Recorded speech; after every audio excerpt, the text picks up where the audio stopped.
Okay, here I have a soda machine to show you. As you see from the windows I got here, you can see all the soda cans. Now you see, first of all, we have to, how does the machine work? Yeah, you need electronics. You need Lego electronics for Mindstorm. So you just turn on. Oh, low battery. Don't worry about that. Sometimes it happens, but it works still. See, keep going. And then you push run. Running.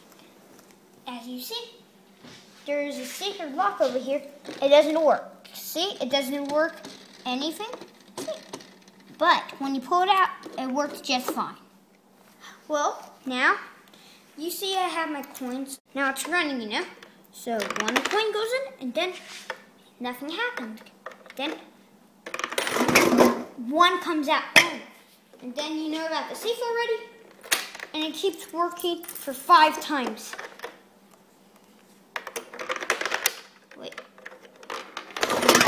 Oh!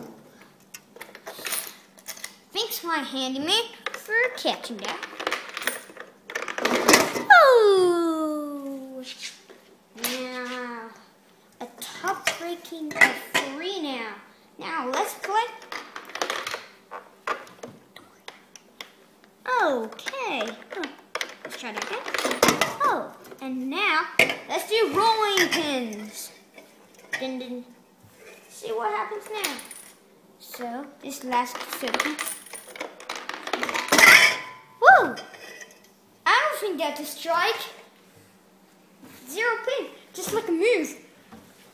Well, that's it. It only takes 50 cents, and we can program to do whatever we want. 10 cents, 15 cents. Well, not 15, but 25 to 50 to 75 to $1. But we shouldn't do that. We made 50 because, you know, the bigger cans that are a little bigger, they cost 75 cents. And this is 25 less. So that's why I made it this price. Now, and like all the British say, cheers!